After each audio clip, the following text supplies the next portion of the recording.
시편 36편을 한번 같이 기록하세요.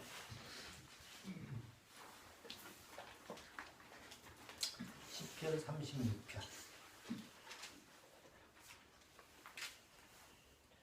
1절서부터 끝절까지 그렇게 길지 않으니까 천천히 한번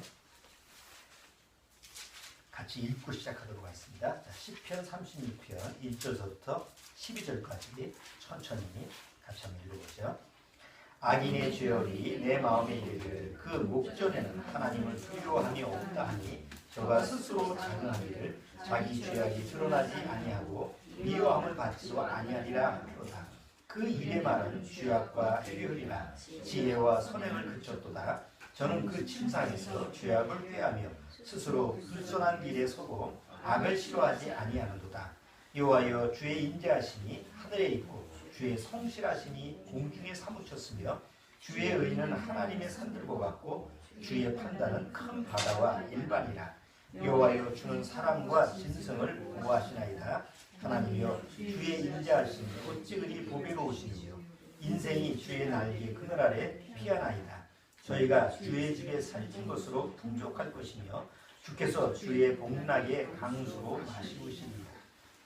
대저 생명의 원천이 주께 있사오니 주의 광명 중에 우리가 광명을 보리이다.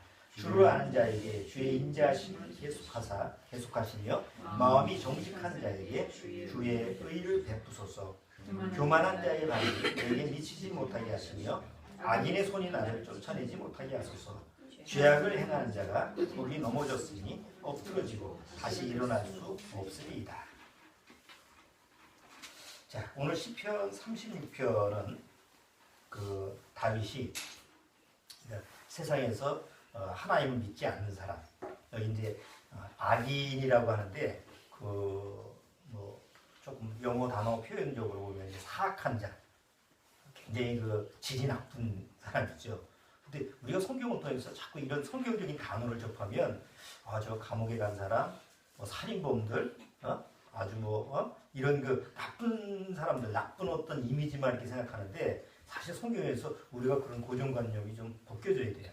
그러니까 사악한 자다, 뭐 악인이다라고 하면 사실 거듭나지 못한 모든 사람이 악인이야. 근데 보통 교회 나가는 분들은 그렇게 생각을 안 하잖아요. 뭐 구원이나 아니냐 이런 걸 둘째 쳐놓고 다 구원받았다고 자기 스스로 주장을 하니까 나는 저 사람보다는 착한데 저 사람보다는 선한데 뭐 여기 악인이라고 그러니까 나는 해당이 안 될 거야. 이렇게 이제 생각을 하는 거야. 지금 다윗이 누굴 이제 아직 하나님을 믿지 않는, 하나님을 마음에 두지 않는 그런 사람들을 보고 뭐라고 하느냐면 저 사람들 보니까 도무지 하나님을 두려움이 없구나. 그러니까 그거를 저 사람을 보니까 하나님을 두려움이 없다라고 하는 걸 아는 사람은 그 정작 그 본인은 하나님을 두려워하는 사람이에요? 안 두려워하는 사람? 그 사람은 하나님을 두려워하는 사람이에요. 정말 내가 하나님을 두려워할 줄 아는 사람인데 저 사람은 나처럼 하나님을 두려워하는 사람이 아니야. 그러니까 그런 사람들의 모습이 뭐냐? 여기 1절, 2절 악인의 죄열이, 그러니까 악인의 어떤 죄 짓는 걸 보니까 내 마음에 이르기를 그 목전에는 하나님을 두려움이 없다. 그리고 스스로 자긍하기를 자기 죄악이 드러나지 아니하고 미워함을 받지도 아니하리라 하미로다. 여러분들이 지금 가장 두려워하는 게 뭡니까? 여러분들이 현재 여러분들이 마음속에서 가장 이게 참 두렵네. 두려워하는 게 있을 거야. 그 두려워하는 게 과연 뭘까? 그게 뭐 돈이 될 수도 있고 아니면 내가 가지고 있는 물건이 될 수도 있고 또 내 사랑하는 사람이 될 수도 있고 다 그런 거를 잃을까봐 두려워하는 그런 마음들이 누구나 다 있어요. 그러면 여기 다윗이 시편 36편에서 가장 두려워하는 건 뭘까요? 다윗이 시편 36편에서 우리한테 전해주고자 하는 메시지가 뭘까요? 바로 하나님을 두려워하는 마음이죠. 하나님을 두려워하는 마음이라고 하는 건 굉장히 중요합니다. 왜냐하면 어차피 우리가 이 세상 살다 보면 여러분 마음속에서 다 두려워하는 대상이 있어요. 이 성경의 쭉 구약 성경을 보면, 구약이나 신약에 보면 두려움이라는 단어가 한 500여 개가 나와요. 굉장히 많이 반복되는데 어떤 말씀을 보면 두려워하지 말라고 그래요. 어떤 말씀을 보면 두려워하라고 그래요. 똑같은 한 대상을 가지고 어떤 때는 두려워하지 말라고 하고 어떤 때는 두려워하라고 하는 것은 말이 안 되는 얘기죠. 예를 들어서 하나님이 그 대상이라고 생각합시다. 어떤 때는 하나님을 두려워하지 마라. 그러다가 어떤 때는 하나님을 두려워하라. 이렇게 얘기하면 우리가 성경을 읽으면서 굉장히 혼란스러울 거예요. 그러니까 성경에서 두려워하지 말라라는 대상이 있고 두려워하라는 대상이 정확히 구분이 되어 있다는 거죠. 그럼 어떤 대상이 두려워해야 되는 대상이고 어떤 대상이 두려워하지 말아야 될 대상이냐. 이런 차이점을 오늘 시편 36편에서 다윗은 잘 우리한테 가르쳐주고 있어요. 여러분 안에 있는 두려움이라고 하는 게 과연 어떤 두려움일까?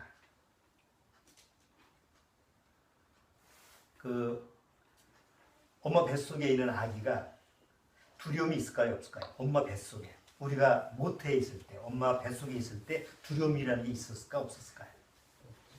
네?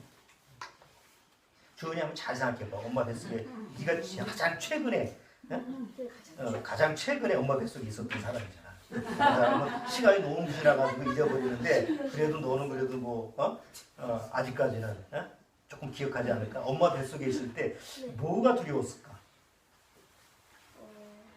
엄마 뱃속에 있었을 때 내가 무서워하고 두려워했던 게 과연 뭐였을까? 아니 제가 나올 때 엄마가 아니 엄마 뱃속에 있을 때 너 나올 때 말고 나오기 전에 엄마가 안전하게 보호하고 있었잖아. 모태에서. 그때는 두려울 게 별로 없잖아. 밖에서 무서운 것도 안 보이고 그러는데. 그런데 뱃속에 있을 때, 엄마 뱃속에 있을 때 과연 내가 두려움이 있을까? 무서운 게 있었을까? 엄마가 이상한 거 먹을 때. 응? 엄마가 이상한 거 먹을 때. 이상한 거 먹을 때 입으로 들어갔을 때 그게 너한테 틀렸어요. 그럴 수도 있겠지. 근데 정말 이상한 거 드셨어요. 이상한 걸 드셨대? 하여튼 이상한 거 뭔지 모르겠지만 자 엄마가 뱃속에서 아기를 가지고 있을 때 엄마의 감정이 다 전이가 됩니다. 만약에 엄마가 애를 가지고 있는데 강도를 만났다. 그러면 충격이 그 아이한테 가죠. 그래서 이제 보통 심리학적으로 연구를 해보면 엄마 뱃속에 있었을 때 아이가 외부적인 충격, 큰 지진이 났다든가, 아니면 사고가 났다든가, 교통사고가 났다든가, 이런 게 아이한테 그대로 이렇게 남아있어서, 어떤 충격에 의해서 아이가 충격을 받으면 태어나도 자기는 사고를 나지 않았는데 엄마가 받은 그 충격을 고스란히 기억 속에 가지고 있대요. 그래서 나중에 자라면서 그 흔적이 남아있는 거예요. 그 아이의 성장 배경에서. 그러니까 두려움이라고 하는 것도 그 아이가 아직 태어나기 전인데도 그 아이한테 그냥 엄마의 경험을 통해서 영향을 받는 거죠. 애가 태어나자마자 왜 울어요? 우리가 태어나자마자. 이 거대한 세상에 나온다는 것 자체가 두려움이죠. 그렇잖아요? 어쨌든 엄마 뱃속에서 10달 동안 잘 보호받다가 갑자기 한 번도 경험해보지 못한 세상에 뛰쳐나온다는 것은 그거는 보통 일이 아니죠. 아마 두려움에 떨어서 울 거예요, 애들이. 보통 돌 되기 전에 아이들이 가장 무서워하는 게 뭐예요? 갓난아기가 무서워하는 거죠. 갓난아기 시절에 아이가 가장 두려워하는 게 뭘까요? 그렇죠. 엄마 아빠하고 떨어지는 거. 그렇잖아요. 애가 안고 있을 때나 업고 있을 때 엄마의 심장 소리가 있을 때는 안전하게 있지만 떨어지면 막 애가 울잖아요. 그렇죠? 그게 이제 두려움으로 계속 경험되는 거예요. 그 다음에 한 돌 지나가지고 한 2살, 3살 정도 되면은 뭐가 무서울까? 뭐가 더? 조금 1살 정도 좀 지나면 주변 사람이 다 무서워. 엄마 아빠는 늘 접하니까 안 무서운데 삼촌, 고모, 할아버지, 할머니 주변 사람들이 왔을 때 뭐해? 애가 또 경기하듯이 울잖아. 외부 사람이 안 오려고 그러면 애가 울죠. 그런 자기가 모르는 무지의 사람, 잘 모르는 사람들에 대한 외부적인 환경, 큰 소리가 났다든가 이런 것 때문에 이제 두려움이 또 경험이 되는 거예요. 그 다음에 한 3살 정도, 4살 정도 되면 뭐가 무서울 거예요? 한 4살 아니면 철 모를 때, 그때 한참 위험스러울 때, 그때 애들은 또 뭐가 무서울 거예요? 자기가 경험하지 못한 거에 대한 그런 거죠. 그러니까 점점 이제 초등학교 들어가서부터는 이제 본격적으로 친구들, 아니 힘센 친구나 아니면 뭐 도둑이나 강도나 이런 주변 이런 것이 점점 무서움으로 오죠. 사춘기 가서 이제 왕따 그런 거 무서워하고, 그 다음에 이제 20대 가면 이제 직장 문제, 뭐 이게 계속 30, 40대 가면 결혼 문제, 그 다음에 이제 40, 50대 가면 이제 병, 50, 60대 가면 이제 요즘 같은 이제 노인, 내가 늙어서 어떻게 할 거냐. 한 60대, 70대 가면 이것도 나 또 치매 걸리는 거 아니냐. 뭐 이게 이런 거 없죠. 두려움. 이게 우리가 가지고 있는 사실 육적인 두려움이라는 거예요. 육의 두려움. 여기서 벗어날 수 있는 사람이 없어요. 아니 구원을 받든 안 받았든 이런 거에 벗어날 수가 없잖아요. 아무리 구원받았다고 해도 깜깜한 가로등도 없는 그 길을 가는데 나는 구원받았으니까 난 제 길로 가는 사람이니까 하나도 안 무서워. 그런 사람 아무도 없어요. 여전히 차 몰고 다니면 이거 또 사고 나는 거 아니야? 이런 두려움을 가지고 있고, 비행기 타면 이거 떨어지는 거 아니야? 이런 두려움. 늘 두려움을 접하고 있는 게 우리가 가지고 있는 건데, 그런 두려움이 사실은 육의 두려움이죠. 육의 두려움이에요. 근데 보통 우리가 구원을 받지 못한 상태에서, 거듭나지 않은 상태에서는 다 두려움하고 다 똑같은 두려움으로 생각하는 거예요. 우리가 성경을 통해서 두렵다 그러면 하나님을 두려워하는 그런 마음이나 세상을 두려워하는 마음이나 다 똑같이 생각합니다. 그런데 성경을 통해서 하나님이 말씀하시는 그 두려움이라는 것은 전혀 다른 얘기예요. 미국의 이제 나폴레온 힐 박사라는 사람이 그 두려움의 종류, 보통 현대인들이 7가지 두려움 때문에 아주 정신 상태가 좀먹고 있다라고 해서 통계 자기 나름대로 했는데, 첫 번째가 뭐냐면 가난에 대한 두려움. 그렇죠. 우리가 갑자기 내가 돈이 없거나 망하거나 아니면 이래서 물질적으로 피폐해지면 어떡하지? 그런 두려움이 다 있잖아요. 그래서 그냥 어떻게든지 돈을 모아가지고 벌어가지고 이렇게 하려고 하는 마음들을 가지고 있잖아요. 두 번째는 내가 뭘 일을 했는데 실패와 그거 실패 때문에 비난에 대한 두려움. 예를 들어서 내가 어디서 학교 시험을 봤어. 예를 들어서 애들이 이제 대학 시험을 봤어. 붙느냐 안 붙느냐가 문제가 아니야. 내가 만약에 떨어지면 그것 때문에 내가 받는 비난, 그것 때문에 받는 그런 것 때문에 그거 어떡하지? 그게 더 두려운 거예요. 주혁이 시험 봤잖아. 됐나? 그래 내가 자기는 가기 싫은데 그 괜히 신청해가지고 그래서 그러면 너 시험 백지네. 그랬더니 내가 시험을 붙고 나서 내가 스스로 안 가는 게 안 창피하지. 내가 떨어져가지고 못 가는 거하고 다르대. 그래 네 말이 맞다. 그럼 최선을 다해. 그러니까 보통 내가 뭔 일을 했는데 사실 그것이 됐느냐 안 되느냐가 중요한 게 아니에요. 우리는 의식하는 게 그것이 안 됐을 때 다른 주변 사람들한테 내가 속된 말로 이거 쪽팔리면 어떡하지? 이게 더 두려움으로 오는 거예요. 그렇잖아요. 그런 실패와 그런 것 때문에 오는 어떤 두려움. 그 다음에 세 번째는 질병. 그것도 있죠. 조금만 어디가 좀 아프면 이거 큰 병 아니야? 조금만 어디가 좀 쑤시고 그러면 야 이거 죽을 병 아니야? 이런 게 늘 두려움으로 오죠. 그 다음에 네 번째는 사랑이라는 상실에 대한 두려움. 내가 저 사람한테 버림받으면 어떡하지? 아이들도 부모한테 내가 버림받으면 어떡하지? 늘 그런 거에 대한 두려움. 그 다음에 5번째는 늙는 것에 대한 두려움. 그렇죠? 우리가 거울 보면서 내가 내 모습이 왜 이러니? 옛날에 내 모습이 아닌데 야 내가 앞으로 30년 40년 뒤에 어떻게 될까? 그런 두려움. 그 다음에 6번째는 자유의 상실에 대한, 이게 뭐냐면 내가 그래도 내 나름대로 지금 내 마음대로 살고 있는데 어느 날 내가 마음대로 살지 못하는 어떤 그런 환경이 오면 어떡하지? 이런 거에 대한 두려움. 마지막이 죽음에 대한 두려움. 이게 제일 우리를 끝까지 쫓아다니면서 괴롭게 하는 거죠. 두렵게 하는 게. 늘 죽음에 대한 두려움은 안 쫓아다니지 않잖아요. 자, 그래서 세상에서는 이런 두려움을 없애기 위해서 여러 가지 심리학자도 그렇고 또 사회 학자도 그렇고 여러분들 인터넷을 찾아보면 두려움이라고 하는 걸 어떻게 해결하느냐라는 방안을 나름대로 다 올려놨어요. 그러면 두려움을 해결할 수 있는 방법, 우리가 지금까지 얘기하는 육적인 두려움을 해결할 수 있는 방법이 뭘까요? 어떻게 두려움이 없어질까요? 그런 세상 두려움이 오면 아까 가난, 실패, 질병 이런 거에 대한 두려움이 오면 그걸 어떻게 없앨까요? 어떻게 없애는 게 좋은 해결 방법이에요?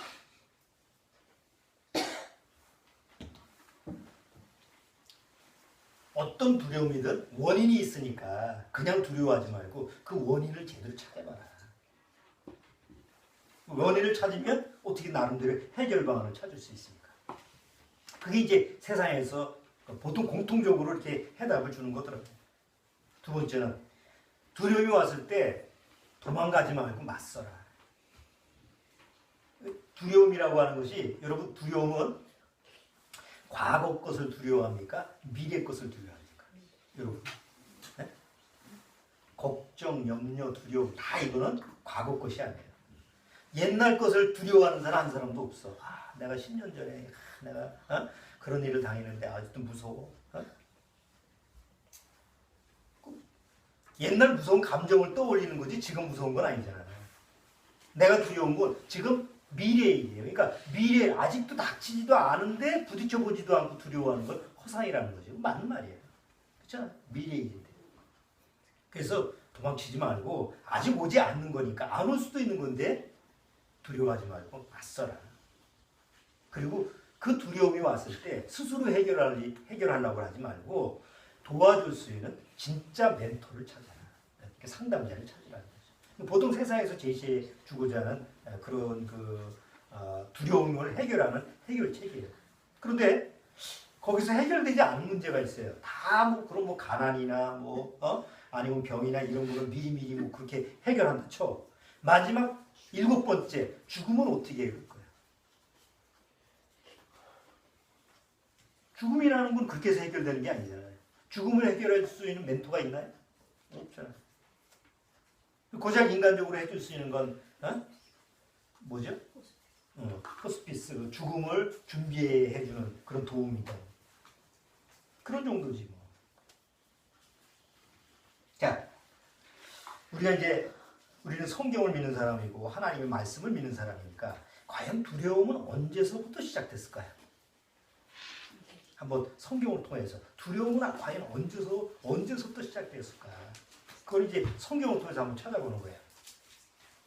처음에 세상에서 하나님이 우리 사람을 창조하셨을 때 두려움이 있었습니까? 없었습니까? 왜 없었죠? 우리는 두려움이라는 걸 경험을 통한 두려움이라는 그런 거를 아는 상태에서 우리는 태어났어요. 엄마 뱃속서부터. 우리는 두려움이라는 걸 아는 상태에서 태어났는데 원래 처음 하나님이 아담과 하와를 창조했을 때는 두려움이라는 그 자체가 없었어요. 하긴 아담과 하와가 뱃속서부터 나온 것도 아니잖아. 이미 흙으로 하나님이 사람을 지었다고 그러니까. 왜 두려움이 없이 창조가 되었죠? 왜 두려움이라는 게 없었을까요? 자, 요한일서 한번 보세요. 여기 시편 36편에서 딱 뽑아놓고 요한일서 4장.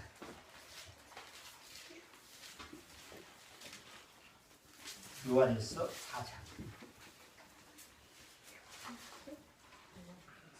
자, 요한일서 4장.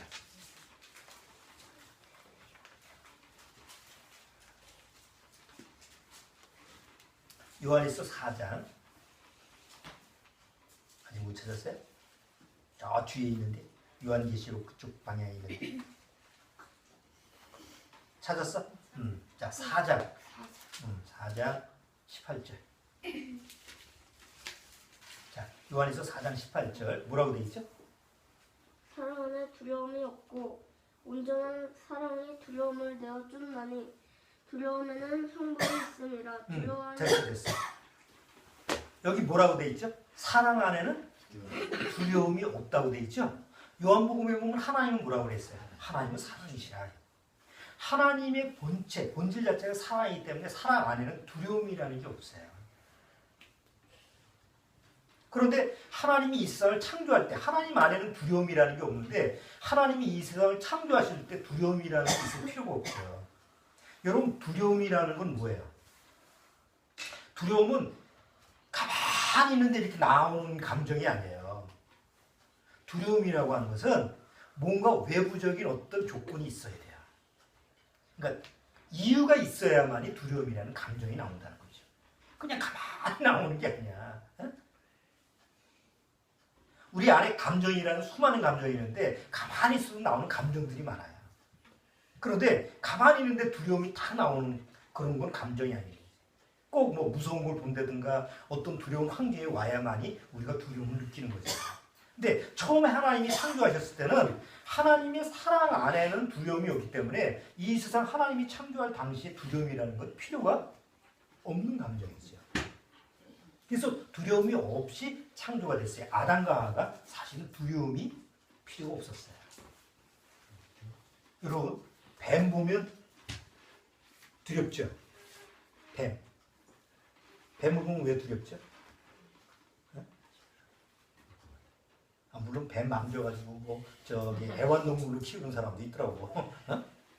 근데 보통 뱀이라는 동물 자체 보면 우리가 다 처음에는 타잖아. 처음에 아담과 하와가 사단이 뱀의 그 모습을 하고 왔을 때 두려움이라는 게 있었다면 뭔가 뭐 우리처럼 뭐 선입견이 있거나 아니면 괜히 두렵거나 이런 마음이 있었다고 한다면 선뜻 대화할 수가 없죠. 그런데 뱀의 형상을 가지고 하와한테 왔을 때 아무 꺼리낌 없이 대화를 하잖아.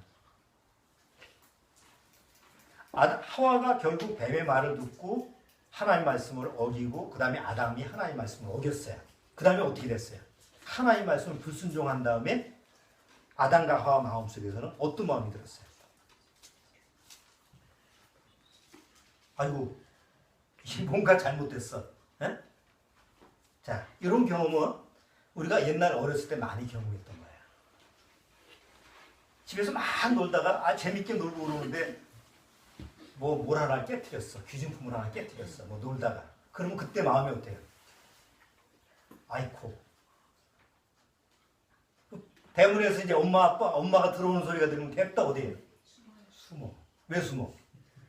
아니 바로 나가서 엄마한테 이실 짓고 해가지고 이렇게 해서 놀다가 이렇게 하지 않고 배경은 데리다 숨어. 왜 그렇죠? 엄마가 무서워서 그래? 엄마 아빠가 무서워서 그런 게 아니죠. 그전에는 안 하도 안 무서워. 뭐 엄마 아빠가 아무 거리낌이 없는데 내가 사고를 친 것 때문에 엄마한테 뭐 매를 맞거나 아니면 혼날 것 같은 두려움 때문에 숨는 거죠. 그러니까 우리가 어렸을 때 그 경험을 한번 잘 기억해 보세요. 뭐 때문에 두려웠나? 아담과 하와가 하나님의 말씀을 어기고 나서 어디로 숨었어요? 동산 나무 그릇에 숨었어요. 왜 숨었어요? 하나님이 두려워서 숨는 게 아니야. 네? 원래 하나님과 아담과 하와의 관계에는 두려움이라는 게 없었잖아요. 우리가 엄마 아빠하고 관계에서 정상적인 관계라고 한다면 두려움이 없잖아요. 자, 그런데 내가 뭔가 잘못한 일이 있으면 그 잘못한 것에 대한 어떤 보상, 어떤 처벌, 어떤 징계가 올 거기 때문에 내가 두려워서 어이구 이것도 엄마한테 혼나겠구나. 그럼 숨자. 이런 마음이 아담과 하와한테 있었다. 그래서 동산나무 그릇에 숨었죠. 근데 내가 숨어도 내 마음에 내가 그 잘못한 거에 대한 것을 숨길 수 있어요, 없어요? 그래서 숨었지만 떨어 안 떨어? 덜덜 떨어. 에? 아담과 하와가 숨었지만 여전히 마음속에서는 숨기 전에 뭘 했어요? 아담과 하와가 하나님 말씀을 어기고 나서 뭘 했죠? 자기의 잘못을 가리기 위해서 무엇과 나무잎을 했잖아. 숨은 다음에 하나님이 아담아 어디 갔냐 부르니까 뭐라고 그래요? 내가 이거 잘못해가지고 뭘 했어요? 이 얘기가 아니고 내가 벗었으므로 두려워하여 라는 말이 나옵니다. 벗었음으로 두려워하여 속았나이다. 그러니까 하나님 뭐라고 해요? 누가 너의 벗었음을 구했느냐? 어? 누가 너 벗었다고 누가 뭐라고 한 적 있어? 나 그런 말 한 적 없어. 왜 내가 먹지 말라고 하는 거 너 먹었어? 이렇게 얘기를 합니다. 그러니까 아담이 뭐라고 그래? 난 안 먹으려고 그랬는데 하와가 그랬어. 엄마가 들어와서 이거 누가 이렇게 뒤집어 놓고 깼어? 그때 아무개야 불러. 어디 숨었는데 결국 찾아냈어. 너 왜 그랬어? 그러면 이실직고 해야 해. 그 다음부터 이 변명거리, 숨어서 변명거리 생각했으니까. 아, 내가 저거 어떻게 모면하지? 예? 그래서 엄마한테 이제 그때 나가서 이제 거짓말을 하는 거지. 똑같은 거, 코스가 똑같아. 자, 여기서 가지고 있는 두려움이 어떤 두려움이야? 어디로서부터 온 두려움이에요? 하나님으로부터 온 두려움은 아니죠. 하나님은 두려움을 넣은 적이 없으니까. 그 두려움은 사단으로부터 온 거야. 그 사단으로부터 온 두려움이 결국은 아담과 하와 안에 그 안에 이제 그대로 유전자로 들어온 거예요. 자, 죄로 타락된 다음에요. 가인과 아벨을 낳습니다. 그렇죠? 가인과 아벨 안에 뭐가 있었느냐면 바로 그 두려움이라는 사단으로부터 오는 두려움이라고 하는 그게 유전자로 들어왔어요. 아벨의 예물은 받아주고 가인의 예물은 안 받아주죠. 하나님이. 가인은 마음에 어떤 마음이 있었어요? 자기 예물을 안 받아주니까 결국 내가 하나님한테 사랑을 받지 못한다는 두려움이 있어요. 동생만 사랑을 해? 우리가 어렸을 때 형제지간에서 뭐 형만 사랑한다든가 특별히 누구를 편애를 하면 동생이나 나머지 그 형제들은 뭐예요? 마음에서 이거 나는 엄마 아빠가 나를 사랑하지 않네? 이런 두려움이 있잖아요. 그러니까 더 공부를 열심히 하고 아니면 더 사고를 많이 치고 둘 중에 하나예요. 좋은 쪽이든 나쁜 쪽이든 어쨌든 관심을 받기 위해서 막 그렇게 하잖아요. 가인도 어쨌든 하나님의 관심을 받기 위해서 최대한 애를 쓰고 신경 쓴 게 농사라는 거예요. 그런데도 하나님이 안 받아주니까 마음에 어떤 마음이 들어요? 야, 그냥 저거 죽여버려야 되겠다. 그래서 이제 동생 아벨을 죽이잖아요. 자, 보세요. 가인 안에 하나님을 두려워하는 마음이 있었다고 한다면 동생을 죽일 수 있어요, 없어요? 죽일 수 없습니다. 사단이 넣어준 두려움이라고 하는 건요. 그 두려움은 어떤 두려움이냐면 육적인 두려움은 내가 어떤 사랑을 잃을까 봐 아까 뭐 돈이나 이런 거를 만약에 잃을까 봐 하는 두려움이 있으면 그 두려움을 주는 대상을 없애버리려고 해요. 이게 세상에서 주는 사단이 넣어주는 두려움이라는 거예요. 여러분 사단 안에는 어떤 두려움이 있어요? 영원히 하나님 앞에 버림받는다라는 두려움이 있죠. 하나님은 하늘에서 하나님을 대적하다가 하나님 자리를 넘보다가 쫓겨난 그 사단으로 하여금 영원한 지옥 불못에 처하기 위해서 이미 예비시켜놨죠. 지옥 불못에. 이미 사단은 알고 있었어요. 사단은 그게 두려워요.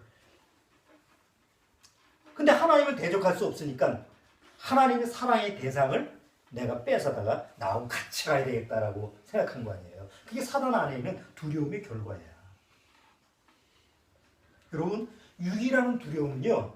뭐가 두렵잖아요. 두려우면 나한테 두려움을 주는 그 대상을 미워하고 대적하고 죽이려고 해요. 가끔 뉴스에 나오는 오만 아버지가 계속 자식을 갖다가 핍박을 하거나 하면 나중에 어떻게 해요? 그 부모를 죽입니다. 왜? 두려운 대상이니까. 그 두려운 대상을 견디지 못하니까 그 두려운 대상을 죽일 수밖에 없다. 부부지간에 남편이 엄해. 요새는 아내도 엄하대. 반대가 됐어 옛날에. 그러면 너무 엄하게 막 그렇게 하려고 그러면 그 두려움에서 벗어나지 못하니까 어떻게 해요? 그 두려움의 존재를 죽이잖아요. 그러니까 이게 육적인 두려움이라고 하는 건 우리 안에 뭘 자극시켜주냐면 가인과 같은 마음을 주는 거예요. 저것 때문에 내가 하나님 앞에 사랑을 받지 못하는 두려움이 점점 일어나니까 저걸 없애면 내 두려움이 없어지겠지. 하나님이 날 사랑했지. 그래서 죽이는 거예요. 그때 하나님이 가인 보고 뭐라고 그래요? 이 동생 어디냐? 그러니까 뭐라고 그래요? 내 동생 내가 지키는 자입니까? 하고 막 화를 내죠. 도리어. 그리고 하나님이 네가 네 아우의 핏소리가 땅에서 들린다. 너는 이제 저주를 받는다고 얘기하니까 그때 비로소 저주라는 말을 듣고 하나님 나 두려워서 견딜 수 없습니다. 이렇게 하죠. 그래서 하나님이 은혜의 표를 주잖아요. 그럼에도 불구하고 두려움이 안 없어지니까 하나님을 떠나서 에덴 동편에 가서 자기 아들 에녹성을 든든히 져놓고 거기서 보호받고 살잖아요. 그 코스가 똑같잖아요. 아담과 하와가 하나님 말씀을 어기고 하나님을 피해서 두려워하여 숨었나이다. 가인이 동생을 죽이고 나서 그 두려운 마음을 가지고 여전히 또 자기 성을 만들고 거기서 사는 거예요. 전혀 하나님을 두려워하는 마음이 있어요, 없어요? 가인도 없고. 없죠? 아담, 하와 이후에 하나님을 두려워하는 마음이 없어요. 근데 여전히 그 안에는 두려움이라는 감정이 있죠. 그 두려움이라는 감정은 어디서부터 온 거예요? 사단으로부터 온 거예요. 그 사단으로부터 온 거는 철저하게 세상적인 것을 두려워하는 거예요. 여기 다윗이 오늘 시편 36편에서 얘기하고자 하는 핵심이 그거예요. 거듭나지 못한 사람 마음에는 하나님을 두려워하는 마음은 없다. 오직 세상 거 가지고 벌벌 떨기만 하지 하나님을 두려워하는 마음이 없다. 그래서 악을 행하기에 담대해야 돼요. 여러분, 우리가 세상에서 여기 뭐 맨날 뉴스나 뭐 이렇게 보면 뭐 그냥 세상치에 이렇게 어떤 그 악을 저지르는 사람들의 모습을 보면 어떤 마음이에요? 마음에 악을 행하는데도 꺼리낌이 없어. 왜 그렇죠? 성경에 뭐라고 되어 있어요? 한번 성경에 보시죠. 그게 어디 있어요? 악을 행하기에 뭐죠? 금방 내가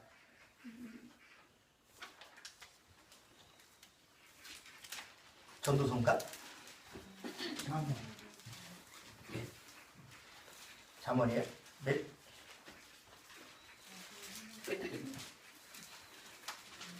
악을 행하는데 그 금방 재앙이 그 하나님의 심판이 오니까 아주 그냥 담대하다 이런 말씀이 있었는데 금방 전도서 8장 갑자기 생각이 안 났어요. 전도서 8장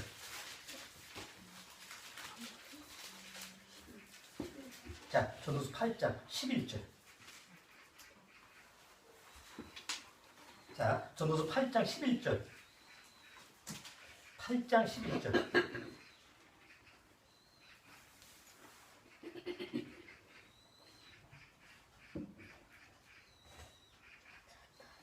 8장 11절 한번 크게 읽어주세요. 악한 일에 징벌이 속히 실현되지 않으므로 인생들이 악을 행하기에 마음이 담대하도다. 악한 일에 뭐가 없어? 징벌이 안 오니까 징벌이 바로바로 안 오니까 악을 행하기에 담대한 거예요. 여러분 한번 생각해 보세요. 내가 거짓말을 할 때마다 무슨 전기자구처럼 막 그냥 찌릿찌릿한다고 한다면 거짓말을 하겠어요, 안 하겠어요?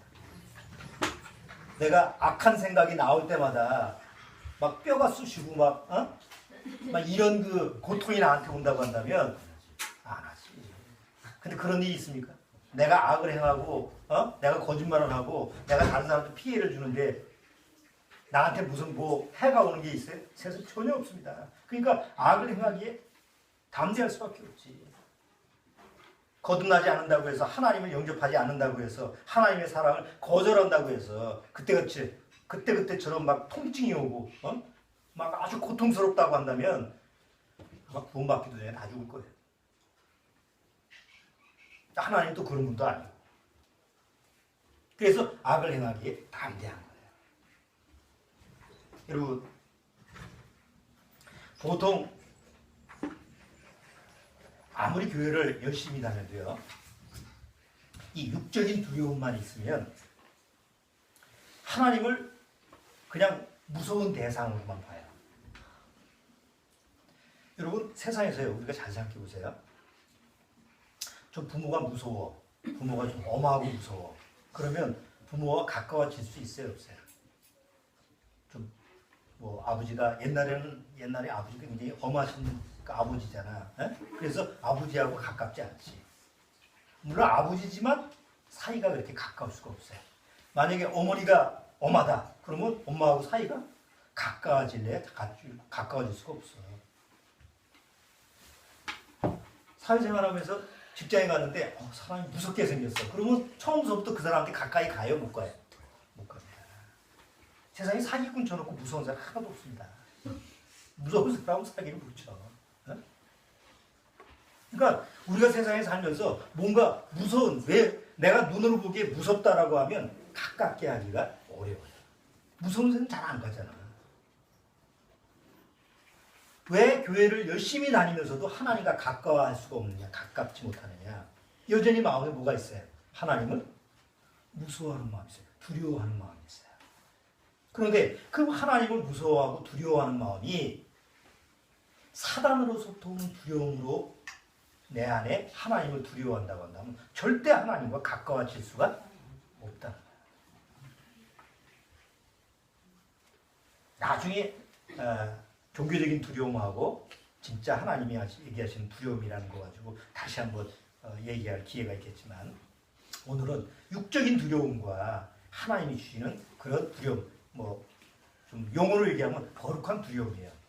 그런 차이점이 뭐냐라는 걸 오늘 좀 설명을 드려야 되는데, 대개 사람들은 하나님을 교회 나가면서 두려워한다고 하면서도 그 두려움이 하나님으로부터 온 두려움이 아니고 바로 육으로부터, 원래 태어날 때부터 가지고 있는 사단으로부터는 그런 두려운, 그러니까 DNA죠.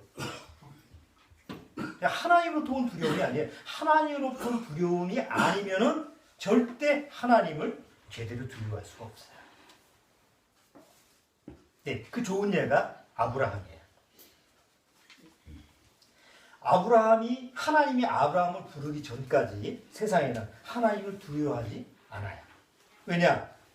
잘 보세요. 아담과 하와의 후손 가인이 아벨을 죽이고 나서 그 다음에 셋이 있죠. 셋의 후손들이 또 자식들을 많이 낳아가지고 노아의 홍수 전까지 수많은 사람들이 있었는데, 노아의 홍수 직전에 사람들의 마음 상태가 어떤 거예요? 하나님을 마음에 두려워하는 마음이 없는 사람들이 천지야. 그래서 물로 심판한 거예요. 그 중에 노아 7 식구만 살죠? 8명이 살았어요. 그리고 노아의 후손들을 통해서 또 수많은 사람들이 태어나는데 역시 죄인으로 태어나요. 죄의 DNA를 가지고 태어나다 보니까 그들도 하나님을 두려워하는 마음이 없었어요. 자, 그런데 하나님은 사람을 사랑하시기 때문에, 자기의 형상을 닮은 사람을 사랑하시기 때문에 어떻게든지 하나님을 믿게끔 하고 싶었어요. 하나님은. 그렇잖아요. 당신의 자녀로 삼고 싶었어요. 당신의 자녀로 삼으려면 첫 번째 뭐가 필요하느냐? 하나님을 인정을 해야 돼요. 살아계신 하나님을 인정해야 돼요. 하나님은 창조자잖아요. 처음에 창조할 때는 두려움이 있을 필요가 없었어요. 그런데 죄인으로 타락된 이후에는 하나님을 믿으려면 먼저 하나님을 두려워할 줄 알아야 돼요. 그래서 하나님은 그 하나님의 형상을 닮은 사람으로 하여금 하나님으로부터 오는 두려움을 주기를 원하신 거예요. 그래야지 구원을 받을 수 있거든. 자, 처음 좋은 예가 아브라함이에요. 아브라함은 아버지가 뭐 하는 사람이었어요? 우상을 만드는 사람이에요. 우상을 조각해서 만드는 사람이에요. 그럼 그 집 아들이라고 하면 우상을 섬겨야지. 아버지가 우상을 섬기고 우상을 만드는 사람인데 자기는 뭐 별건가?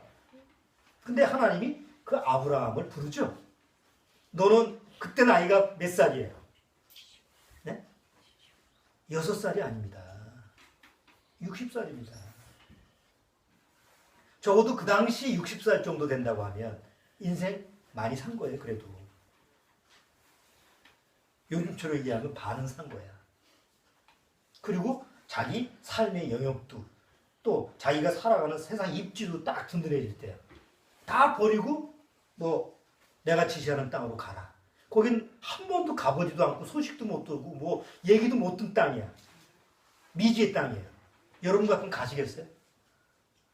우리가 전혀 알지 못한 곳으로 여행을 간다고 해도 가장 안전하게 여행 여행사에서 간다고 해도 마음에서 어때요? 처음 가보는, 떨리잖아요. 처음 가보는 곳은 뭔가 마음에서 두려움이 있잖아. 한 번도 안 가본 곳이니까. 그 당시에 아브라함이 전혀 미지의 땅, 소식도 못 들었던 그런 땅에 내가 그냥 가라고 했을 때 마음에 두려움이 있었겠어요? 없었겠어요? 근데 아브라함은 갈 바를 알지 못했지만 갔다고 그랬습니까? 왜 그랬? 왜 그런 마음이 생겼을까요? 하나님이 아브라함한테 하나님으로부터 오는 두려움을 넣어줬기 때문에 그래요. 그게 거룩한 두려움이에요. 성경에 거룩한 두려움이라는 말은 없어요. 용어를 설명하기 위해서 그렇게 신학적으로 이렇게 설명을 해요. 하나님으로부터 거룩한 두려움을 아브라함이 받았어요. 그래서 갈 바를 알지 못했지만 가는 거예요. 여러분이 구원받으면 구원받고 나서요. 나는 하나님 앞에서 하나님 나라에 가. 그걸 어떻게 믿을 수가 있어요? 가본 적도 없고 지도도 없고 눈에 보이는 것도 아니잖아요. 근데 그것이 어떻게 믿어져요? 하나님이 나한테 주시는 하나님의 말씀이 있기 때문에 그런 거예요. 그러니까 정말 거듭난 사람 안에는 하나님으로부터 오는 거룩한 두려움이 있어요. 자, 이제 아브라함이 하나님의 지시대로 갔습니다. 가나안 땅에 딱 가보니까 거기는 아무도 안 사는 땅이 아니었어요. 가보니까 이미 거기에는 어떤 사람들이 살아요? 이미 부족 국가가 문명을 이루고 살았어요. 자기가 살던 그보다 더 아주 그냥 화려한 문명들을 다 가지고 부족 국가가 있었어요. 거기서 텐트 치고 사는 거예요. 근데 그 당시에 아브라함한테는 아내 사라가 있었죠. 사라는 빼어난 미인이었어요. 나이가 굉장히 많았는데도 불구하고 아브라함의 걱정이 두려움이 뭐냐면 내 아내 때문에 혹시 내가 죽지 않을까라는 두려움이 생겼어요. 그게 육의 두려움이죠. 사랑으로부터 두려움은 늘 있는 거예요. 주변 아니나 다를까 주변에 부족공인 아비멜렉 왕이 신하를 보내가지고 야, 너 아주 예쁜 여자 달고 다니던데 누구냐라고 하니까 아브라함이 거기 털떡 나가서 뭐라고 그래요? 내 누이 동생. 실제 누이 동생이야. 그 누이 동생이라고 소개해요. 그래서 아내를 데려가요. 아브라함은 꼼짝없이 자기 아내를 뺏길 수밖에 없죠. 왜냐면 그 당시에 부족 국가 그 왕이라고 하는 것은 여러 사람들 그 당시에는 내가 아내 삼고 싶다고 그러면 뺏을 수도 있고 갈 수도 있는 거 아니에요. 말 안 들어? 그럼 죽이면 되는 거고. 요즘 같은 이런 시대가 아니에요. 옛날에는 힘 있고 권력이 있으면 네 아내야? 그럼 내가 뺏으면 그냥 그만이야. 그때 아비멜렉 왕한테 하나님이 꿈으로 나타나죠. 너 건들면 너 죽을 줄 알아. 그러니까 아비멜렉 왕이 혼미백산해가지고 아브라함을 불러가지고 야, 왜 거짓말했어? 네가 네 아내라고 그러면 내가 잘못했나 죽을 뻔했잖아. 그때 아브라함이 뭐라고 하느냐면 너희들이 사는 이 땅은 하나님을 두려워하지 않는 땅이다 라는 말을 해요. 아브라함이. 한번 보세요. 창세기 20장. 창세기 20장.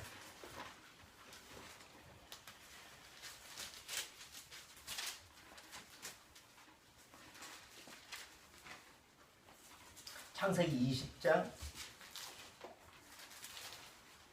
10절.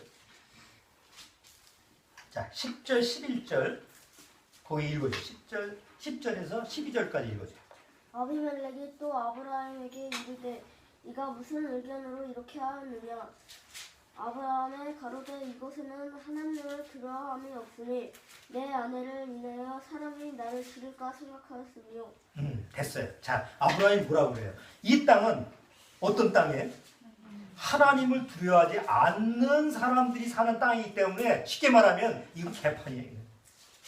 이런 땅에서 살다가는 나는 하나님을 두려워하는 사람인데 난 죽을 수밖에 없어. 난 죽을 수 있겠다라는 두려움이 있다. 그러니까 두 가지 두려움을 지금 얘기한 거예요. 여러분, 구원받은 사람은 이 두 가지 두려움이 있어요. 아브라함처럼. 하나님을 두려워하지 않는 사람들을 보면서 두려워. 여러분, 구원받아도 우리는 세상을 볼 때 두려움이 안 들어요. 물질에 대한 두려움, 여전히 구원받아도 병에 대한 두려움, 질병에 대한 두려움, 또 내가 가지고 있는 직업, 직장을 잃지 않을까, 일을 잃지 않을까, 또 내 사랑하는 가족을 또 잃지 않을까, 다 여전히 육적인 두려움이 있어. 그러나 구원받은 다음에 또 하나의 두려움이 있는데 하나님을 정말 두려워할 수 있는 두려움이에요. 아브라함은 지금 그걸 가지고 있는 거예요. 그럼 아브라함이 얘기하는 그 당시 그 땅의 사람들은요. 하나님을 두려워하는 그런 거룩한 두려움은 없고 그냥 사단으로부터 오는 아담 때서부터 오는 그런 육적인 두려움만 가지고 사는 거예요. 우리가 사는 이 세상, 여러분들이 접하는 수많은 사람들, 거듭나지 못한 여러분 주변 사람들이 다 어떤 마음 상태를 가지고 있죠? 하나님을 두려워하지 않는 사람들. 여러분, 그들은 하나님을 두려워하지 않는 사람들은요, 언제 어떻게 바뀔지 몰라요. 그럼 믿으시겠어요? 오늘 그 좋은 사람이 내일은 칼을 들고 덤빌 수가 있는 사람이에요. 왜? 하나님을 두려워하지 않기 때문에.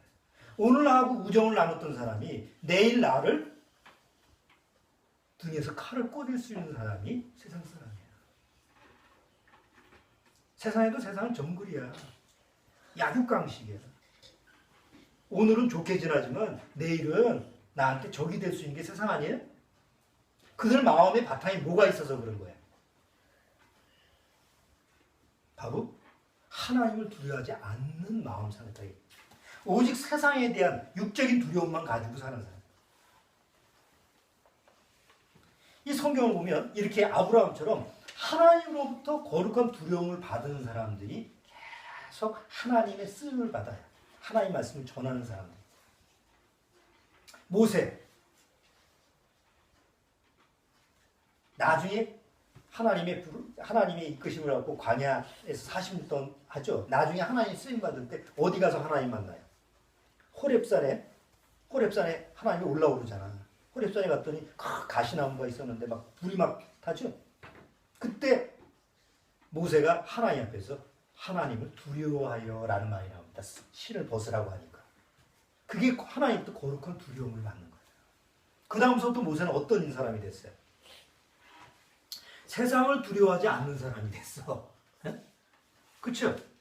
애굽에 다시 돌아가서 내 백성을 구원하라 라고 할 때 그게 보통 강심장 가지고 그렇게 되겠어요? 앞에는 홍해가 가로막혀 있고 뒤에는 애굽의 군사가 막 쫓아오는데 그 100여 한 200만 명 되는 그 사람들을 이끌고 갔을 때 보통 사람 같으면 그 바닷가 앞에서 야 내가 여기서 오늘 자결해야 되겠다 이거 이러지. 그런데 모세 안에는 뭐가 있었어요? 하나님이 주시는 거룩한 두려움이기 때문에 하나님을 두려워하는 마음이기 때문에 세상이 하나님을 두려워하는 마음이 내 안에 생기면 세상 두려움보다 높은 위치에 가요. 그러니까 차원이 달라. 그러니까 하나님을 두려워하는 그 두려움이 세상 두려움을 억누른다니까. 그러니까 세상적인 두려움이 딱 나와도 하나님의 거룩한 두려움이라고 하는 게 딱 있기 때문에 그게 눌려지는 거예요.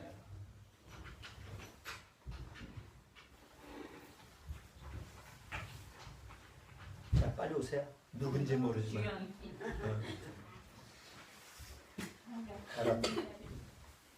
자, 다시 한번 설명할게요.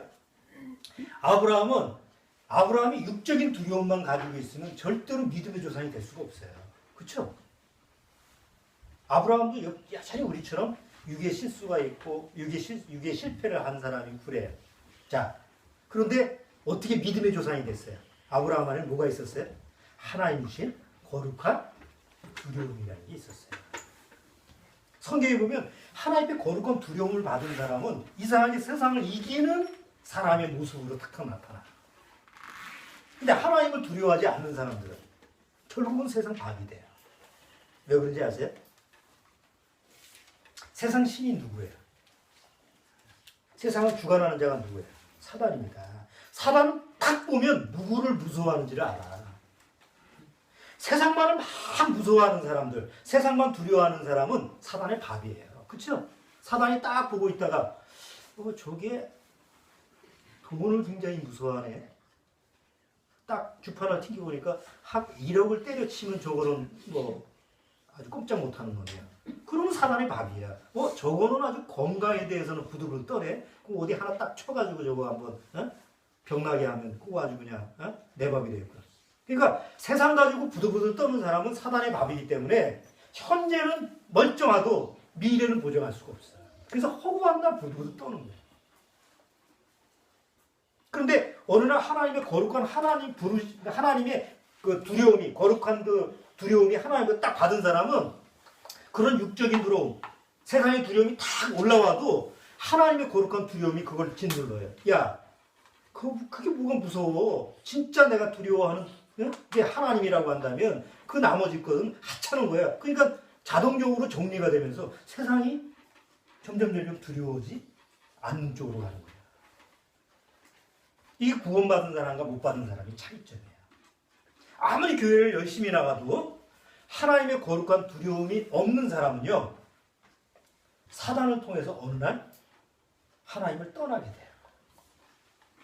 왜? 세상적인 두려움이 점점 강하게 왔을 때. 사업 실패로 막 물질적인 두려움의 파도가 덮치는데 옛날에 아무리 집사, 권사, 뭐 하라비래도 거룩한 두려움이 없으면 이겨낼 장사가 없어. 왜 우리나라 교회의 젊은 사람들이 점점 교회에서 썰물처럼 빠져나가죠? 세상에 대한 두려움이 너무 강하지. 대학교 졸업해도 직장을 못 구하잖아. 직장 못 구하면 결혼은 둘째 문제야, 이거는. 그러니까 옛날에는 뭐 세상적인 좀 두려움이 있어도 하면 된다, 뭐 어쩌고 저쩌고 막 그렇게 얘기하잖아. 지금 40, 50대, 50, 60대는 그렇게, 우리 때는 그렇게 해도 가능했으니까 그 얘기를 해요. 젊은 사람 때 그 얘기하면. 저 꼰대가 지금 세상을 아는 거예요, 모르는 거예요. 지금 세상이 어떻게 돌아가고 있는데 말을 지금 저런 식으로 하는 거예요. 절대 못 받아들여요. 지금 시대는, 지금 젊은 사람들한테는 그 두려움이 옛날에는 물결으로 왔지만 지금은 아예 장벽으로 딱 갇혀 있어요. 그러니까 교회 나갈 이유가 없는 거예요. 우리나라도 유럽 교회처럼 점점 젊은 사람들은 빠져나갈 수밖에 없어요. 지금은 노래 부르고 기타 치고 뭐 어쩌고 저쩌고 해서 그냥 젊은 사람들 붙들어놓지만 그것도 한두 번이지. 먹고 살기 힘들어 죽겠는데 언제 교회 가서 띵까당하고 있나. 예? 그러니까 어느 날 이제 유럽교회처럼 이제 늙은 사람들만 남아. 젊은 사람들은 이제 그렇게 이제 그대로 흘러가는 거예요. 왜? 그 안에 하나님을 두려워하는 마음이 없거든. 구약 성경에 여러 왕들이 있지만 예를 들어서 히스기야 왕 같은 사람은 왜 하나님 앞에서 대단해요? 하나님을 두려워하는 사람. 그러나 그 북이스라엘 왕들 하나같이 뭐예요? 왕이지만 하나님을 두려워하지 않아. 맨날 누굴 두려워해? 백성들만. 선자들이, 이사야 선자가, 예레미야 선자가 하나님의 말씀을 여러분들한테 전하겠습니다. 여러분은 바벨론한테 끌려가십시오. 하나님이 징계입니다. 그러니까 하나님의 말씀이라고 하는데도 불구하고 왕들이 선자의 말을 듣고 나서 그래 네 말 하나님의 말씀이니까 들을게. 하지만 백성이 응하지 않죠. 야, 우리는 애굽으로 피신할 거야. 그러니까 왕도 뭐예요? 하나님의 말씀보다는 하나님을 두려워함이 없으니까 백성들을 두려워하니까 백성들의 말을 쫓아서 애굽으로 가는 거예요. 그래서 나중에 시드기야 왕 때 뭐예요? 다 끌려가서 눈까지 뽑히잖아. 시드기야 왕한테 예레미야가 계속 얘기하는 거예요. 야, 하나님이 뭐라고 했어? 하나님이 애굽 편들지 말고 바벨론한테 가면 다 안전하게 보호해 주신다고 그랬어요. 그럼 너 조용히 너만 알고 있어. 너하고 나만 알고 있자. 왜? 백성들이 알면 너도 죽이고 나도. 그래. 그래서 결국은 하나님의 말씀을 들었음에도 불구하고 응하지 않아요. 누굴 두려워하는 거예요? 하나님을 두려워하는 거예요? 사람을 두려워하는 거예요? 사람을 두려워하는 거죠. 이게 하나님에 대한 두려움이 없는, 거룩한 두려움을 못 받은 사람들의 모습이에요. 여러분, 다윗은 어때요? 다윗왕, 오늘 시편 36편 돌아오겠습니다. 시편 36편.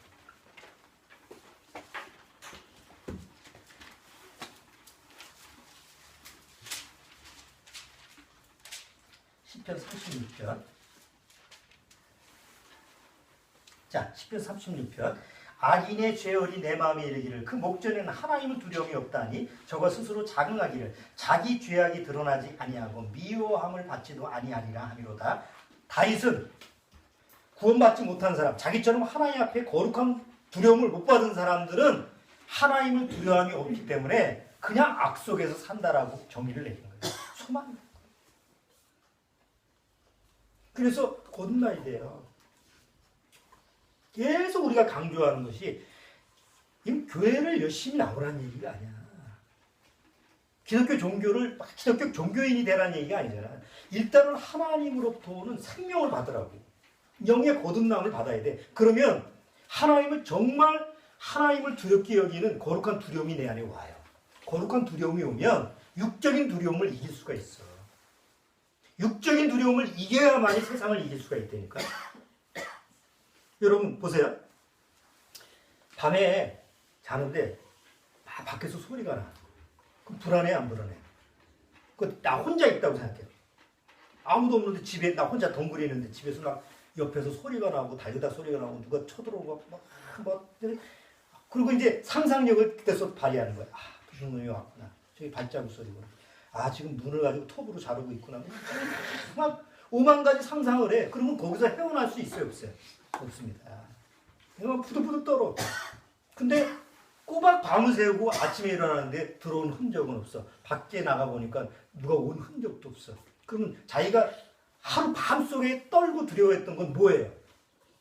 자기 생각의 환상이야. 이럴 때가 한두 번이에요? 내 두려움은 내 뇌 속에서 말이죠. 나를 꼼짝 못하게 해요. 그래서 보통 현대인들이 다 두려움 속에 살아요. 이 시험 성적이 안 나오면 어떡하지? 안 나오면 그것 때문에 공부를 못해. 내가 학교에 저거 못 들어가면 어떡하지? 그 염려와 두려움 때문에 준비를 못해. 내가 앞에 미래를 준비해야 되는데 걱정, 염려, 막 그런 두려움 때문에 그냥 마음만 그냥 두려운 거야. 그래서 세상에 적응 못하는 게 이 현대인이에요. 근데 어느 날 하나님 앞에 아브라함이나 다윗이나 히스기야 왕이나 이런 사람들은 거룩한 두려움을 딱 받았어.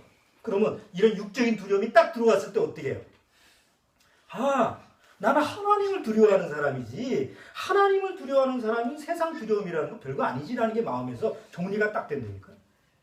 그러니까 두려움이 내가 마음속에서 두려워하는 막 상상이나 공상하는 시간이 없고 오히려 하나님을 두려워하는 가운데 속에서 내가 준비를 하는 거야.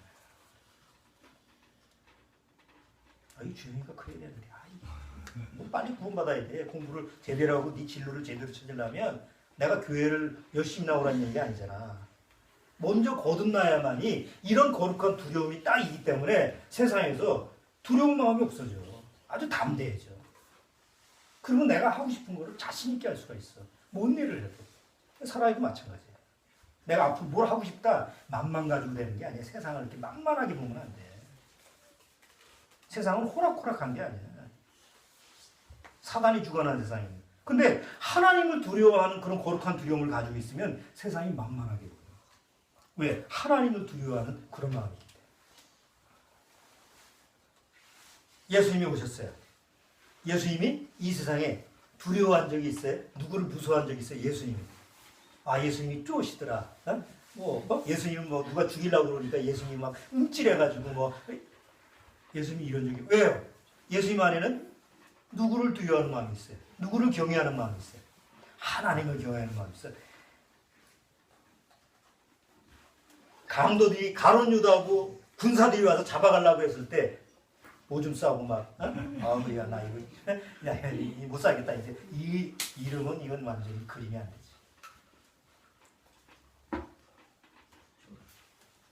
전혀 쪼는 게 없어. 왜? 예수님 안에 뭐가 있어요? 하나님의 거룩한 두려움이 있어요. 근데 제자들은 다 떨었어요. 성령 받기 전까지는 다 도망갔어요. 무서워. 근데 어느 날 성령이 딱 왔죠? 성령이 오니까 베드로가 뭐예요? 완전히 바뀌었어요. 어디서 그런 담대함이 나오는지 이제 성전에 가서 죽더라도 막 선포를 하죠. 그게 거룩한 두려움을 받은 사람. 그리고 사도들이 막 하나님의 그 성령을 받고 나서 담대하게 복음을 전하니까 구원받은 사람이 막 늘어나죠. 그리고 처음 모임 가운데서 어떤 말이 사도행전에 나오냐면 하나님을 두려워하는 가운데 그들이 모였더라라는 거예요. 그러니까 진짜 하나님의 거룩한 두려움을 받은 사람들이 모임이 시작된 거예요. 그러니까 진짜 교회는 어떤 게 진짜 교회예요? 사람들이 하나님 앞에서 모여서 찬송 부르고 막 기도하고 이런 게 교회가 아니야. 그거는 종교야.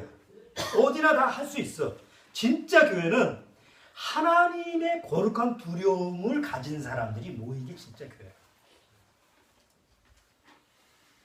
그래서 사도들이 이제 뒤에 편지를 쓰잖아요. 이제 각 그 성도들이 흩어져 있는 사람들한테 사도 바울이나 베드로나 야고보나 계속 편지를 쓰는데 그 편지에 빠지지 않은 단어가 있어요. 세상을 두려워하지 말고 하나님을 두려워해라. 우리가 두려워할 대상은 세상이 아니잖아. 우리가 두려워할 대상은 하나님이다. 세상을 두려워하지 않고 하나님을 두려워해 계속 그 얘기를 하는 거야. 이 신약에 보면 계속 그게 반복돼서 나와요. 한번 몇 군데만 보고 정리하죠. 고린도후서 7장. 고린도후서 7장.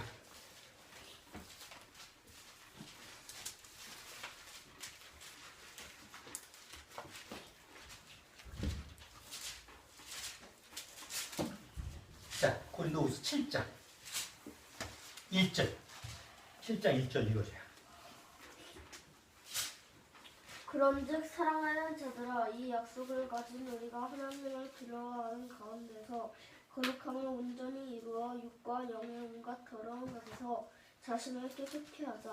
하나님을 두려워하는 가운데서. 이 두려움은 세상 두려움이 아니라고 그랬죠? 사람으로부터 오는 두려움이 아니라 누구한테 받은? 하나님으로부터 받은 거룩한 두려움을 얘기하는 거예요. 전혀 달라요. 또 골로새서 3장. 골로새서 3장. 자, 골로새서 3장.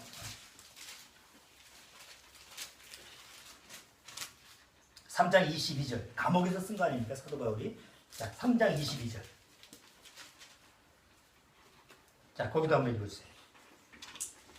종들아 모든 일에 육신의 상전들에게 순종하되 사람을 기쁘게 하는 자와 같이 눈가림만 하지 말고 오직 주를 두려워하여 성실한 마음으로 하라.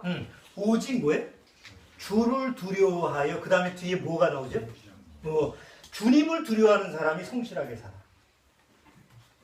주를 두려워하지 않으면 성실할 수가 없어요. 불성실해. 그럴 수밖에 없지. 세상이 힘든데 어떻게 성실하게 살아? 성실하게 사는 사람은 결국 견디다가 자살해. 세상은 그걸 그렇게 받아들이지 못하더라고. 이용이 못지. 자, 베드로는 뭐라고 했어요? 베드로전서 1장. 사도 베드로.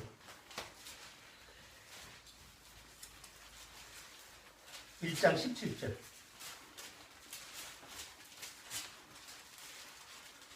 1장 17절. 자, 거기 읽어주세요. 1장 17절. 1장 17절. 몸으로 보시지 않고 각 사람의 행위대로 판단하시는 데를 너희가 아버지라 부른즉 너희의 나그네로 있을 때를 두려움으로 지내라. 뭘로 지내라고? 두려움으로 지내라고 그러잖아요. 그러면 우리가 세상에 살면서 아니 구원을 받아도 여전히 육신적인 두려움은 오잖아. 예? 미래가 두렵고 이거 나중에 나 또 치료 걸리면 어떡하지? 이렇게 구원받아도 여전히 걱정이 있어. 두려움이 있어. 그런데 그런 두려움으로 지내라는 게 아니고 뭐예요? 하나님께는 거룩한 두려움으로 지내라. 그러니까 거룩한 두려움을 주신 것은 하나님 거룩한 두려움을 주신 것은 하나님을 두려워하고 무서워하라는 얘기가 아니에요. 하나님을 두려워하는 그런 마음이 있어야만이 세상이 안 두려워진다니까. 세상을 이기는 방법. 그리고 하나님을 두려워하는 사람을 누가 무서워해요? 하나님을 두려워할 줄 아는 사람을 세상이 두려워해요. 세상이 무서워해. 아까 제가 얘기했죠? 육적인 두려움은 무서움의 대상, 두려움의 대상을 어떻게 하려고 그래요? 처음에는 무시하려고 그래요. 왜? 자꾸 보니까 두렵잖아. 그래서 구원받은 사람을 세상 사람이 가까이 안 해. 좀 경계를 해. 좀 나하고는 다른 것 같은데. 조금 그래. 그러다 어차피 피할 수가 없는 상황이야, 그 사람을. 그러면 어떻게? 직장에서나 같이 사회에서 피할 수가 없잖아. 같이 살아야 되니까. 그때는 어떻게? 미워하는 거예요. 두려움의 대상을 미워해. 그러다가 마음에 세상 사람은 그 두려움의 대상이 없어졌으면 좋겠다. 저거 빨리 나갔으면 좋겠다. 네? 이런 마음을 갖는 거예요. 그러니까 세상이 나를 미워할 때 이상하게 여기지 말라. 이상하게 여기지 말라. 왜? 내가 정상이고 세상이 비정상이니까. 그 비정상인 세상이 나를 볼 때 이상하게 보는 건 당연한 거예요. 그리고 알아서 피해가. 하나님을 두려워하는 사람을 사나이 내 밥이다 이렇게 달려들질 않아요. 딱 보니까 하나님을 경외해. 하나님을 무서워하는 사람이, 두려워하는 사람이 알아서 지가 피해가. 근데 싸움이 안 되니까.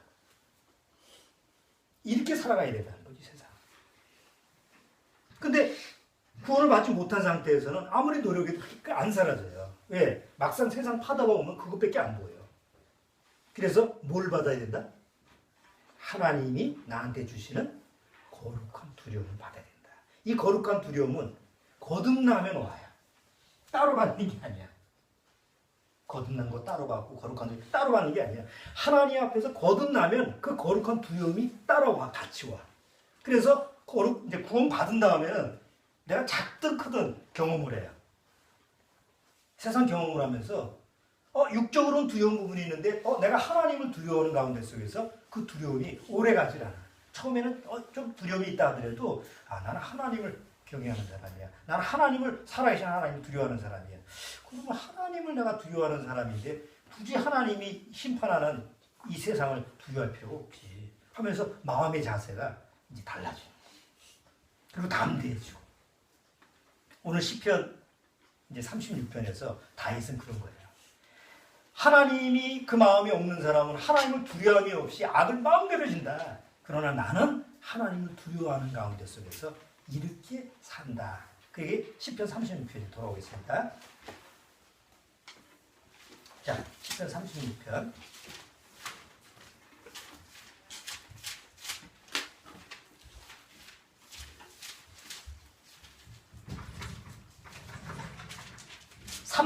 이제 5절 동그라미 쳐 있죠?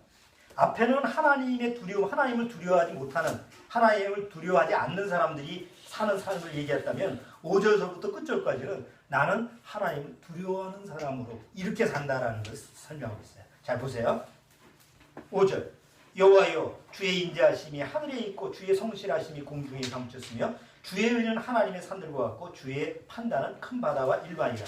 여호와여 주는 사람과 짐승을 보호하시나이다. 하나님이여 주의 인자하심이 어찌 그리 보배우신지요.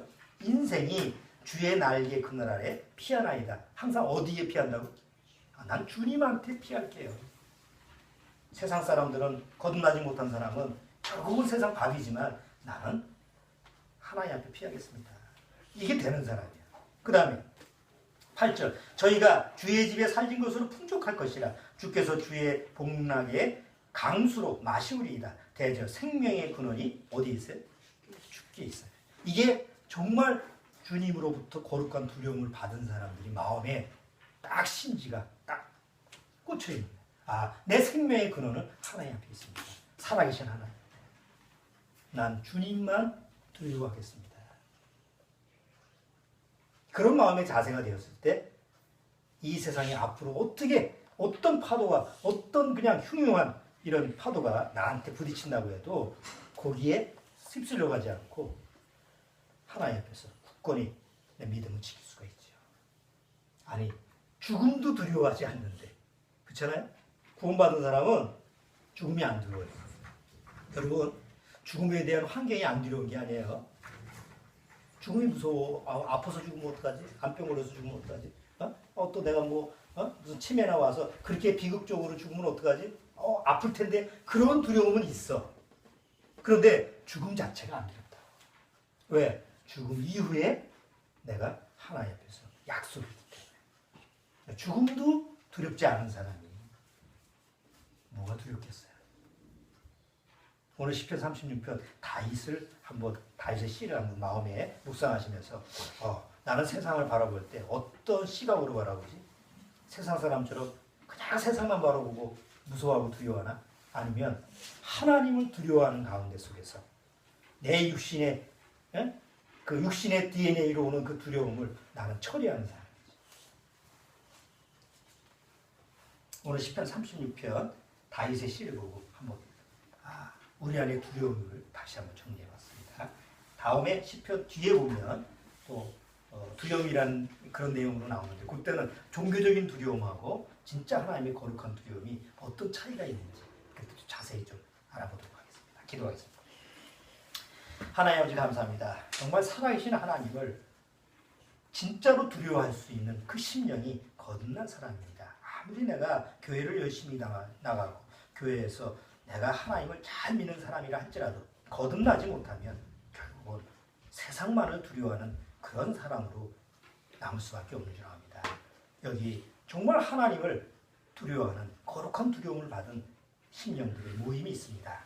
주님께서 늘 말씀으로 축복해 주옵시고 아직도 일생에 매여 죽기를 무서워하며 두려워하는 그런 불쌍한 영혼들을 구원으로 인도하는 그런 살리는 말씀의 교회가 될 수 있는 주님께서 우리와 함께 하옵소서. 예수님의 이름으로 기도드립니다.